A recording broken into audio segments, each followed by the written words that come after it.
réagir sur ça. Peut-être Bruno Fortier qui va démarrer le premier. Vous voulez parler de la reconquête du fleuve La reconquête du fleuve et le site universitaire, si vous voulez, parce que il est évident qu'on va avoir au cœur de ce grand territoire qui est entre les voies ferrées et la Seine, il y a toute une série de micro-quartiers extraordinaires dans lesquels il y a des projets spécifiques qui vont s'installer.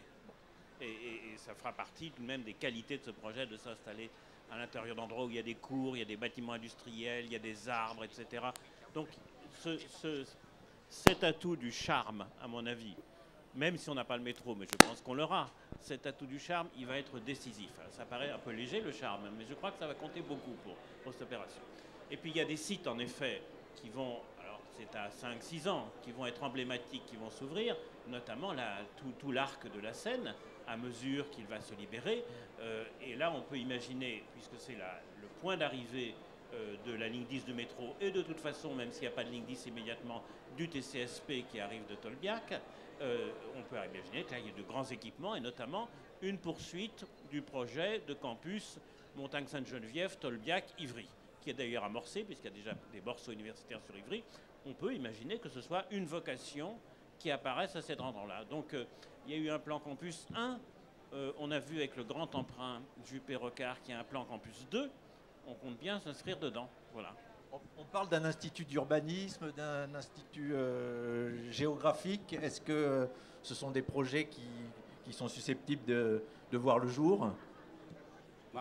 Je crois qu'effectivement, il y a actuellement toute une réflexion qui est menée par les universités. Donc vous savez qu'aujourd'hui, elles ont, entre guillemets, leur autonomie. Mais il y a une situation qui est une situation dramatique des universités parisiennes, qui sont, je veux dire, en mauvais état et en plus réparties un peu partout dans la capitale, etc. Il y a une réflexion qui est menée aujourd'hui par les présidents d'universités visant à redonner de la cohérence à tout ça et à essayer de trouver des lieux d'implantation où ils seront plus confortablement installés et où il y aura des réductions de coûts de fonctionnement, etc. C'est la raison pour laquelle nous avons été déjà approchés par un certain nombre d'universités pour voir si Ivry pouvait être un lieu particulièrement intéressant. Il faut savoir que nous avons pas loin déjà de 5000 étudiants à Ivry, qu'il y a une implantation de Paris 6 avec 500 chercheurs de l'université Jussieu.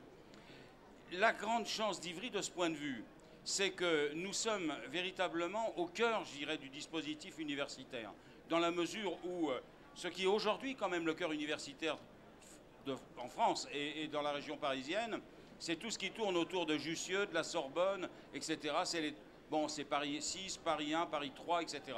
Et nous avons eu l'occasion de recevoir l'essentiel des présidents d'université, voilà, de 1 mois et demi, 2 mois, pour leur présenter le projet.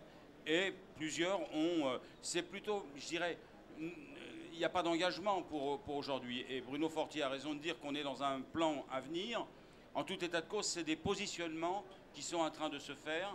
Et nous allons créer les conditions du point de vue urbanistique et architectural pour être en mesure, le moment venu, de faire des offres pour leur implantation. Alors donc ça c'est l'offre universitaire, c'est ce que nous promet Ivry-Confluent. La reconquête du fleuve, on pourra faire du vélo le long de la Seine à Ivry, Bruno Fortier? Écoutez, dans la Seine, du pédalo dans la Seine. Il y a de grandes questions tout à fait sérieuses et fondamentales de circulation à régler. Bien, mais le parti qui est pris en accord pour l'instant avec le département et l'État serait de profiter d'emprises libérées au centre, si vous voulez, de ce terrain pour pouvoir ne plus avoir de circulation sur la Seine, sauf peut-être circulation ivraine. En tous les cas, une grande promenade publique de 800 mètres de long environ, dont une partie sera occupée par le parc dont on a parlé tout à l'heure. Et alors bien, c'est un projet, revenir aux berges, enlever les bagnoles, que plusieurs communes ont tenté, sans aller jusqu'au bout de la décision. Il me semble que les élus d'Ivry souhaitent aller au bout de cette décision. Donc ça va être tout de même un événement, ça. Il y aura des parcs Vélib, j'imagine. Ben on en a déjà 50, je crois. Et des parcs Vélib, ça y est, c'est installé depuis plusieurs mois. Ça fonctionne. Alors ensuite, ce que nous promet Ivry Confiance, c'est une démarche de développement durable. Bruno Fortier, là aussi, vous avez la parole sur le développement durable. Comment vous allez appréhender la question? Alors, comme tout le monde, en pataugeant un maximum, hein, personne n'est très très au point et réglé dans ce domaine du développement durable, où il faut bien dire que les technologies vont évoluer très vite dans les 10 ans qui viennent et qu'on ne les connaît pas aujourd'hui. Bon. Donc il faut être assez prudent. Il y a toute une série de démarches de bon sens sur l'isolation, les orientations, etc., le confort, qui ont été un peu remises au goût du jour avec intelligence, et ça, tous les architectes font ça. Il y a un peu de bricolage sur les panneaux solaires, les choses comme ça, etc., qui sont toujours bienvenus, mais qui ne sont pas, à mon avis, fondamentales. Ce qui, là, est un atout de départ très important, c'est le chauffage urbain, le CPCU, la présence du SICTOM, etc.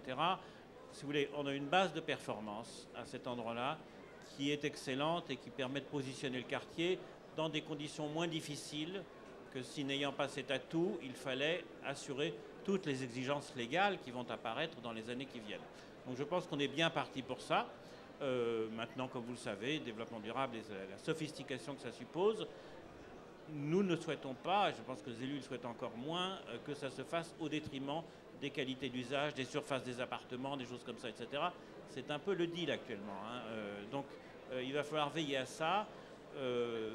Pour tout vous dire, autant de ce que je peux observer, tout le monde est en recherche de solutions. Je ne connais pas de quartier en France qui ait trouvé la martingale parfaite pour l'instant. Si vous me permettez, sur le développement durable, peut-être une petite considération. Il se trouve qu'on est évidemment convaincu du sujet d'assurer le développement en tenant compte de l'avenir de la planète.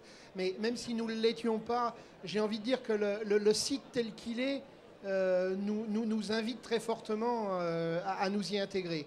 On l'a dit, on est à la confluence.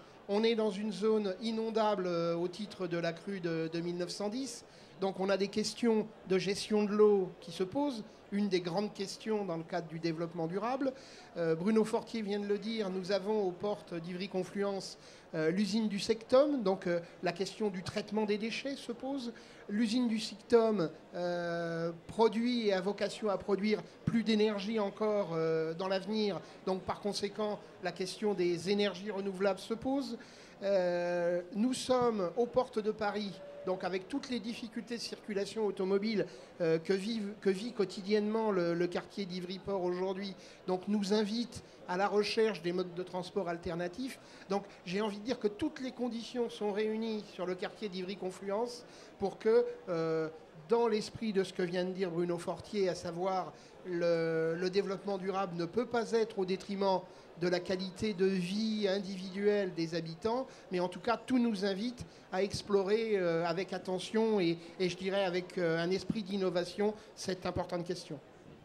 Alors, est-ce que maintenant, de façon très pratique, il y a des échéances qui ont été définies, des périodes moyennes, enfin court, moyen, long terme? Quel est le calendrier en fait de l'opération sur combien? 20, 25 ans, c'est ça? 20 ans, ouais. Alors, qui parle? L'aménageur, le député? Non, je vais repasser. Non, déjà, il faut que nous ayons engagé toutes les procédures administratives. La perspective, c'est la création d'une ZAC. Et donc, c'est, je dirais, le travail sur lequel nous engageons maintenant. Ensuite, évidemment, je vais laisser la parole à Jean-Pierre Nourisson, qui va expliquer plutôt comment l'aménageur voit le développement de cette affaire.